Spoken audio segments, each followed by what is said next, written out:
welcome to Drinks Coach. Yeah, lowercase Drinks Coach UK. Contact me about anything to do with the show. If it's about anything else, at Vinesack at the top. You are watching YouTube and you're watching the Drinks Coach UK. Please hit on the bell to subscribe and then get notifications, whatever you do with other people. Information about these wines will be in the pull down. If you're watching this on TV, I don't think you can see it, but on a phone or an iPad or a computer you can. These glasses look dirty. They're not that dirty. I've rinsed them out with water. I'd rather not wash them because this is the way they taste. They're the best. I don't like the smell of pongy towels, perfume towels, or the smell of rinsing agent in the dishwasher. All these things affect the flavour of the wines. So what have we got here? We've got my selection of the most delicious wines to have during the period if you've got a few quid to spend. So this is leading up to New Year's Eve, maybe a roast rib of beef on New Year's Eve, if you're not going out taking drugs and dancing in a room full of people when you shouldn't be. I'm talking about the government here, mostly. But anyway, we've got 4 absolutely fantastic wines here. We're going to start off with this. I don't really like the fact that it's got wax on the top. I hate wax. But it came off more easily enough. There we go. This is from Davies Wine Merchants. This is a wine which we call a GSM, or at least a Southern Rhone blend. This is from a company called Bizoe, which is South African. It's from South Africa. It's from the origin of the Western Cape. They only made 2,000 bottles. Anyway, this is $23.95, so it's not mucking around. When you look at how inexpensive with the exchange rate and the poor old tangentopoli and the disaster that is the South African economy at the moment, 25 quid buys you an awful lot, as you will see, because this wine is a real cracker. Thank you very much to Davies for resending this, having tried it already. Beautiful, vibrant, limpid colour. It says it's called Genant, Genant, which celebrates Rikus, third son of Rikus and Estaret Neethling, which I guess is from Neethling's Hof. It's a fruity blend of Syrah and Grenache and Mourvedre. That's all you need to know, really. What vintage is it? 2019, which I think will turn out to be an absolutely stupendous red and white wine vintage. The colour's just winking back a bit. It's got so much vibrancy. What would I have with this? One of the things I have every Christmas is what we call the Tom and Jerry ham. You know, when you watch the Tom and Jerry episodes, is this too old for people that are still watching it? I don't know. Where they're running around the table and everything's larger than life because they're running around a dining room table and they go past this big ham which has got a bone in it. Nick Dimmock, you know what I mean, right? It's the Tom and Jerry ham. Anyway, that actually is quite hard to match with food because it's salted, it's seasoned, it's cured. Matched with wine, forgive me. So it's very, very good with Grenache-based wines. Now, this is absolutely on the money. Wow. It has that richness and level of kind of almost dripping with sweetness, which works very well with things like Cumberland sauce and with ham and that sort of thing. Absolutely fantastic. So here we are, $23.95. You know, it is what it is. 12.5% alcohol. You expect it to be more than that, but it ain't. Okay, so moving on. We're going to go to another wine from Davies, which I was really impressed with. This is from the brilliant vintage 2016. It's called Château Beau Secret. It's Beau Secret. You are a dirty little secret, beautiful secret. 2016. Haut Médoc. Now, Haut Médoc implies that it's the top of the Médoc, but it's not. It's the Médoc vineyards which are the highest in altitude, which isn't very high at all. So this is the first region you get to if you're driving north out of Bordeaux, past chateaux like La Lagune, Contamel, it's near Beaufort.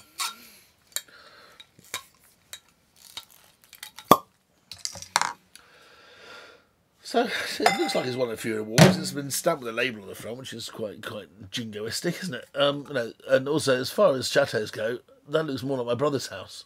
You know, it's not anything other than concentrated on making wine. So as an oak Médoc, you typically expect it to be, if it was a second growth, a second wine from a top wine, because the wines take so long to come around, they tend to be higher in Merlot these days. But generally speaking, the wines of the Médoc have more Cabernet than Merlot. And this is 60% Cabernet Sauvignon, 40% Merlot, has a beautiful colour. This wine's now 5 years old. It's just starting to wake up out of its slumber. It's lovely nose. So elegant. It's only 12.5% alcohol in a vintage which had an awful lot of really good sun. Oh, it's gorgeous. It's so gorgeous. So what am I drinking? What am I eating with this? New Year's Eve rack of lamb, I think probably. Lamb leg steak. Lammy, lamb. Roast leg of lamb. Anchovies.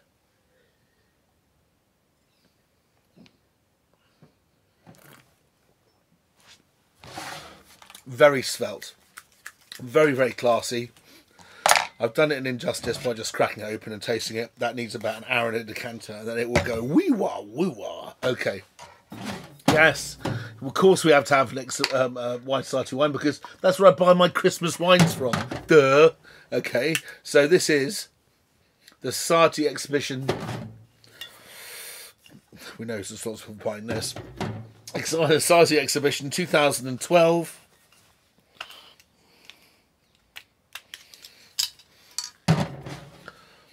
Thank you, Mr. Orford.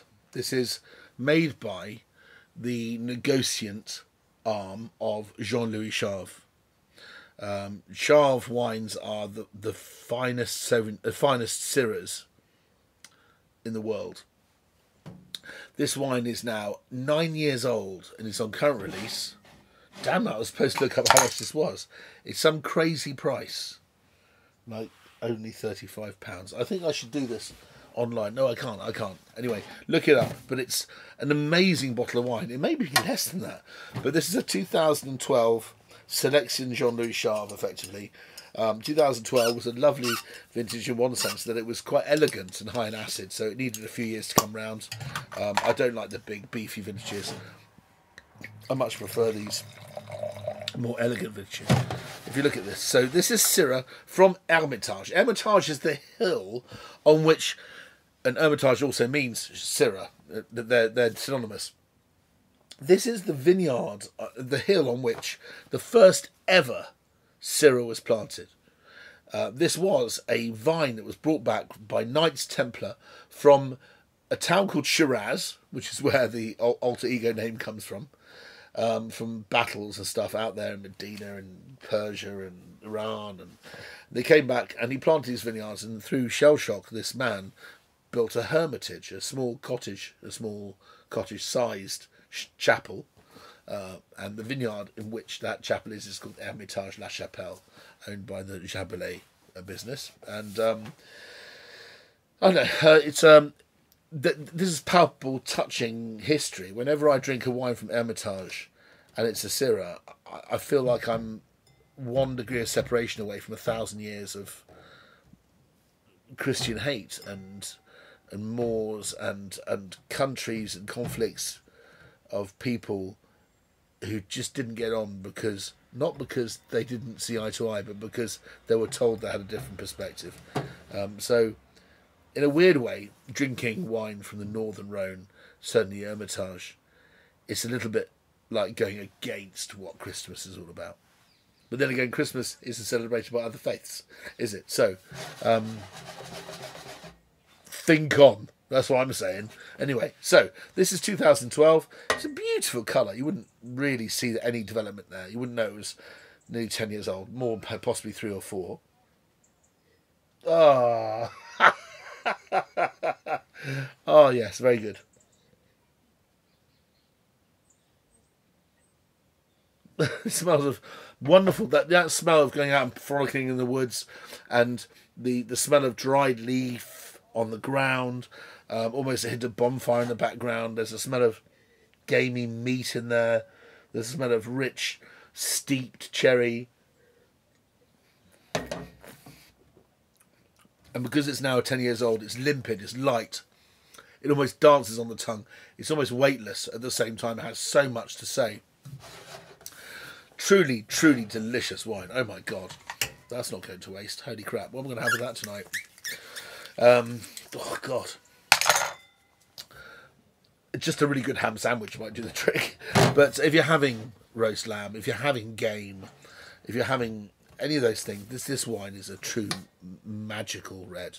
Maybe this is the kind of wine that you open at the end of a meal, New Year's Eve. Oh, we've got a nice reds to open. Open this, bring out a plate of dried, of hard cheeses. Things like Comté, maybe some aged Gouda, something like that.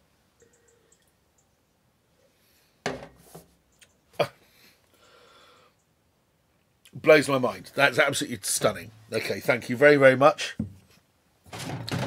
We're going on to the most expensive wine here. Daniel Lambert, thank you very much for sending this to me. Thank you for the Trefethen family. Sir, you know who I am. Trefethen is one of the great wineries of the Napa Valley. They're real left-beam thinkers. They do things other people don't do. For example, you're in the Napa Valley. It's a hot place, right? They plant Riesling, and it's delicious Riesling. It doesn't do well in competition. People go, ah, well, this doesn't taste like Riesling as we know it, Jim. No, because it's from the Napa. He decided to plant Riesling, and he makes a beautiful Riesling with it. And it's absolutely gorgeous with, like, grilled scallops, great with Rockefeller oysters, that kind of thing. And we, in its own way, a really wonderfully Christmassy wine. But what I'm doing here is opening a wine which he makes all those premium wines that Californian producers do in the Napa. His straight Cabernets, his straight Merlots. This is Dragon's Tooth, which is a kind of a nod to his Welsh heritage. This is Dragon's Tooth, Idreichgoch, which is heritage of symbol. And what's really unusual about this is, although it's from the very, very expensive vineyards of Napa, you know, around Rutherford and places like that, this is actually 54% Malbec. Okay, we're talking California wine here. AD, if you're watching this, I know a lot of people out there who love their California wines. This is an expensive playground, guys. If you're lucky and you go to a decent wine shop, you'll probably find this about 40-something, £45. More likely, it'll be up to 50. I don't think more than 50 is likely, but let's call it between 45 and 50 pounds a bottle. So this is where you have to. This is the price I'd pay for serious Californian wine now. But this is imported by Daniel Lambert Wines in Wales. He brings in the most incredible value for money wines also. Angeline, which is his Sonoma Pinot Noir, is astonishing value for money, and very much like the one we did from the Wine Society last time. But this is a wine that's blended from Malbec, 54%, 25% Cabernet, 16% Pretty Verdot, which is a great variety which needs lots of sunshine to ripen, but is a bona fide blueberry, huckleberry, ripe when ripe, Bordeaux grape variety. And there's also a smidgen of Merlot in there. Look at the colour. Oh my God, look at that. Astonishing, look at that. This has been a long time in oak. I'm guessing it's 18 months plus. Wow, look at that. Look at the concentration of colour. Malbec. Now, Malbec is a grape variety where the bunch is very, very tight. Like there's not much air between the grapes. And imagine when you put that bunch into your fermentation, once you've crushed the wine, it starts to ferment. There's going to be a lot of colour. The grapes aren't very big. They're very, very dark in colour. So, you know, Malbec is always going to be this sort of colour. The thing about Malbec is that because it doesn't have much air between the grapes themselves and the bunch, is that they tend to bake in the heat. There's not enough air coming through the cluster. So what happens is that the grapes get very, very hot. You have this wonderful smell of cooked bramble, like bramble crumble or something like that, which is wonderful. Almost like blackcurrant wine gums. On top of that, I can smell the huckleberry, that wild blueberry character of the Petit Verdot. I can smell the dried thyme and cassis of the Cabernet. And I imagine the Merlot's more for texture. It's 5% there. It's very hard to smell Merlot anyway, I think, in a group like this. But here's a wine that's made with incredible detail and execution. And if you're going to spend £50 this Christmas, Ring up Daniel Abbott, find out where he sells these wines. Just put this wine in. Dragon's Tooth, Napa Valley red wine. And somebody will be able to sell this to you before Christmas, I promise you. Maybe not Christmas, New Year's. But